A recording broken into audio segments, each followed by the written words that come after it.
बिस्मिल्लाहिर्रहमानिर्रहीम। अस्सलाम वालेकुम एवरीवन। मैं हूं आपका मेज़बान मोहम्मद उसामा खालिद। उम्मीद करता हूं कि आप सब खैरियत से होंगे। कुदुसवाती सलाहुद्दीन अय्यूबी सीरीज़ की एपिसोड नंबर 30 रिलीज़ हो चुकी है और उसके साथ ही एपिसोड नंबर 31 का पहला ट्रेलर भी आ चुका है। और क्या ही कमाल की एपिसोड थी। मतलब जैसा कि प्रोड्यूसर ने वादा किया था कि सीज़न नंबर 2 पहले सीज़न से काफ़ी डिफरेंट होगा, तो वैसे ही ये दूसरा सीज़न बड़ा ही बाकमाल तरीके से जारी है। और पहली दोनों एपिसोड्स ही ऐसी हैं कि आप किसी भी सीन को स्किप नहीं कर सकते। और एक और बात मैं ऐड करना चाहूँगा कि एक्टर्स को 2-3 एपिसोड पहले उनकी एक्टिंग देख लें, फिर उसके बाद उनको क्रिटिसाइज़ करें। पहली एपिसोड के बाद मैंने कुछ पेजेस पे ये देखा था कि शम्से खातून को कह रहे थे कि इसको एक्टिंग ही नहीं आती, तो उनके लिए है कि अब आप आहिस्ता आहिस्ता जब आप उसकी एक्टिंग देखेंगे तो तब आपको पता चलेगा कि वो किस तरह की एक्टर हैं। अभी बढ़ते हैं इस ट्रेलर की जानब और देखते हैं कि इसमें क्या चीज़ें दिखाई जा रही हैं। Kral Amalric'le görmemiz gereken bir hesap var. Trailer के पहले ही सीन में सलाहुद्दीन अय्यूबी हमें नजर आ रहे हैं और उसके साथ साथ सुल्तान नूरुद्दीन का डायलॉग भी सुनाई दे रहा है। और वो ये बात बोल रहे हैं कि हमें बादशाह अमालिक से किसी बात का हिसाब लेना है। अब जैसा कि आप जानते हैं कि जब पहली एपिसोड में सुल्तान नूरुद्दीन और अमालिक आपस में आमने सामने हुए थे तो सलाहुद्दीन अय्यूबी के बारे में उनसे पूछा गया था, जिस पर अमालिक ने बोला था कि मुझे इस बारे में कोई खबर नहीं, ना ही मेरा सलाहुद्दीन अय्यूबी को गायब करने में कोई हाथ है। तो उस पर सुल्तान नूरुद्दीन ने कहा था कि अगर आपका हाथ कोई ना कोई इसमें निकलता है तो मैं आपसे इस बात का हिसाब लूँगा। Tapınakçıların üstlerinden biri olan Bakras Kalesi'ni ellerinden alarak ötetelim. अब यहाँ पर अमीर यारू की ये बात बोल रही है कि हम इस बात का हिसाब इस तरह से ले सकते हैं कि जो टेम्पलर्स का सबसे अहम और सबसे ऊंचा किला है हम उसको हासिल कर लेते हैं, जिसका नाम है बकारास। और इस तरह से हम बादशाह अमालिक से अपना हिसाब किताब भी क्लियर कर लेंगे। और इस बात पे देखते हैं कि सुल्तान नूरुद्दीन क्या बात बोलेंगे और इस मशवरे पर उनके अमल किया जाएगा या फिर नहीं। इसके अलावा देखते हैं कि मजीद इस ट्रेलर में क्या चीज़ें दिखाई जा रही हैं। O altınları bir an önce oradan almamız lazım. Görmedik, duymadık, bilmiyoruz. Anlaştık.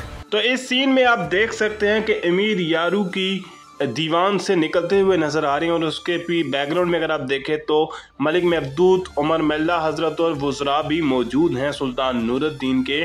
तो देखते हैं कि इस दीवान से क्या फ़ैसला होगा। और उसके बाद बेलियन का डायलॉग सुनाई दे रहा है और वो ये बात बोल रहे हैं कि हमें जल्द अज जल्द वो सोना हासिल करना होगा, जिसके जवाब में शायद ये डायलॉग सुनाई दे रहा है कि हम ना ही देखते हैं, ना ही सुनते हैं, ना ही हमें किसी चीज़ का पता है, लेकिन हमने सिर्फ जो है वो मुआहदा किया हुआ है।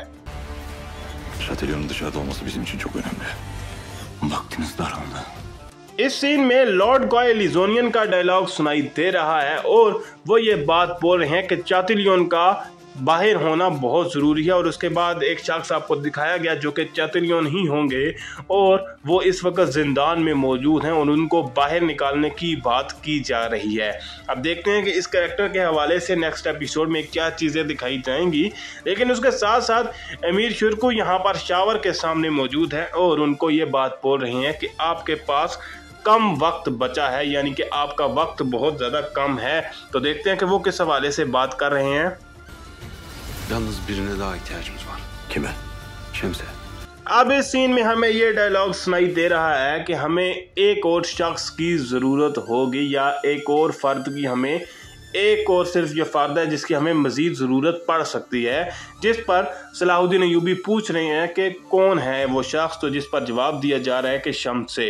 तो शम्से के हवाले से मज़ीद चीज़ें हमें नेक्स्ट एपिसोड में देखने को मिलेंगी। और जिस तरह से इन दोनों के ख्वाब मिलते जुलते दिखाए गए, यानी कि सलाहुद्दीन अय्यूबी के ख्वाब में शम्से खातून का दिखाया जाना और शम्से खातून के ख्वाब में सलाहुद्दीन अय्यूबी का दिखाया जाना, ये काफ़ी इंटरेस्टिंग सीन थे।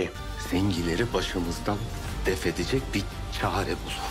इस बात का अंदाज़ा तो मुझे पहले से ही था कि शावर कभी भी अपनी शर्तें पूरी नहीं करेंगे और ना ही वो अपने मुआहदे पर कायम रहेंगे। और दिरगम से जब उनको तख्त हासिल हो जाएगा तो उसके बाद वो ज़ंगी सल्तनत से छुटकारा हासिल करने की कोशिश करेंगे। और ये तारीख़ी तौर पर भी बिल्कुल ठीक है, ऐसे ही हुआ था। जब ज़ंगी सल्तनत ने शावर को तख्त दिलवाया तो उसके बाद वो अपने मुआहदे पर कायम नहीं रहा। और यहाँ पर शावर भी यही बात बोल रहा है कि कोई ऐसा तरीका ढूंढे जिससे ज़ेंगी सल्तनत से हमारी जान छूट जाए। Sizi temin ederim, avucumuzun içinde olacak. Kudüs'e yürüyecek. अब इस सीन में हम अमालिक और विलियम्स को देख सकते हैं और विलियम्स अमालिक से ये बात बोल रहे हैं कि मैं आपको इस बात की यकीन दहानी करवाता हूँ कि वो हमारी मुट्ठी में रहेगा या हमारे कंट्रोल में रहेगा। और मेरे हिसाब से ये बात भी चादरियन के हवाले से ही हो रही है कि उसको ज़िंदान से निकाल कर हम अपने कंट्रोल में रखेंगे और उसको जैसे हम चाहेंगे वैसे ही इस्तेमाल करेंगे। और इसके बाद ये बात बोली जा रही है कि हम अब कुद्स की जानब जा रहे हैं। तो देखते हैं कि इससे आगे क्या चीज़ें दिखाई जा रही हैं। Kim bu? Emir Selahattin. अब इस सीन में हमें जमशेद नज़र आ रहे हैं और उसके साथ साथ मीला भी नज़र आ रही हैं, जिसके हस्बैंड को यानी जिसके खावंद को लास्ट एपिसोड में सलाहुद्दीन अय्यूबी ने मार दिया था और उनका जो इंतकाम उन्होंने हासिल करना था वो उन्होंने हासिल किया। लेकिन अब यहाँ पर जमशेद से ये बात पूछी जा रही है कि ये कौन है, तो उस पर जमशेद जवाब दे रहे हैं कि ये सलाहुद्दीन अय्यूबी। और उसके बाद यहाँ पर सलाहुद्दीन अय्यूबी का स्केच इस खातून के हाथ में दिखाया जा रहा है। तो देखते हैं कि इससे आगे इस ट्रेलर में मज़ीद क्या चीज़ें दिखाई जाती हैं। Yakıcı bir veda. Sesinde biraz ümit var sanki. अब यहाँ पर बात की जाए तो पहले तो काजी फाजिल का डायलॉग सुनाई दे रहा है और वो ये बात बोल रहे हैं कि एक दिल फरेब अलविदा यानी कि एक अच्छा अलविदा होगा। और मेरे हिसाब से वो शम्से खातून के हवाले से ही बात कर रहे हैं। इसके बाद सलाहुद्दीन अय्यूबी ये बात बोल रहे हैं कि उनकी आवाज़ में एक उम्मीद नज़र आती है, यानी कि शम्से खातून की आवाज़ में एक उम्मीद सी नज़र आती है। और उसके बाद वो थोड़े से गुनगुनाते हुए भी नज़र आ रहे हैं। तो देखते हैं कि आगे क्या दिखाया जा रहा है। Bazı esaretler insanı cesaret sahibi yapıyor. अब इस सीन में भी सलाहुद्दीन अय्यूबी गुनगुनाते हुए ही नज़र आ रहे हैं और वो शम्से खातून के ही हो सकता है किसी अशार की नकल कर रहे हों। और आहिस्ता आहिस्ता इन दोनों की कहानी हमें आगे बढ़ती हुई नज़र आएगी। जैसा कि शम्से खातून ने तो ये बात बोल दी कि जिस अमीर को मैंने अपने ख्वाब में देखा है मुझे लगता है कि मैं उसके साथ आशिक हो जाऊँगी या आशिक हो चुकी हूँ।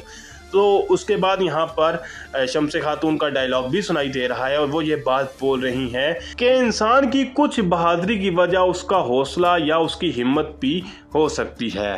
Sefer için hazır olun. Mübarek olsun.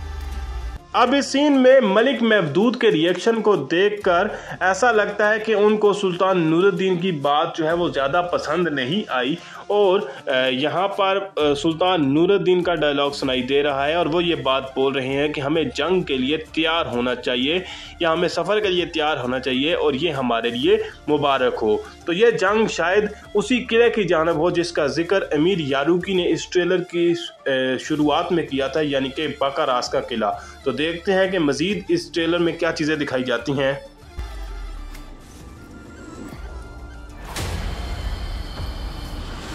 Trailer के लास्ट सीन में एक तरफ हमें चातिलियन नज़र आए हैं और मुझे लगता है कि बकरास के किले में ही चातिलियन और जो सुल्तान नूरुद्दीन है या फिर सलाहुद्दीन अय्यूबी हैं आमने सामने होंगे।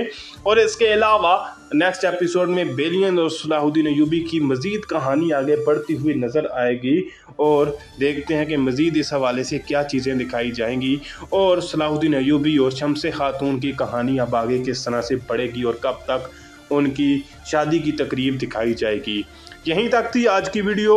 उम्मीद करता हूँ आपको वीडियो अच्छी लगी होगी। वीडियो अच्छी लगी तो वीडियो को लाइक लाजमी करिएगा, चैनल को सब्सक्राइब करें और बेल आइकन को प्रेस करें ताकि आपको तमाम नई वीडियोस की अपडेट्स मिलती रहें।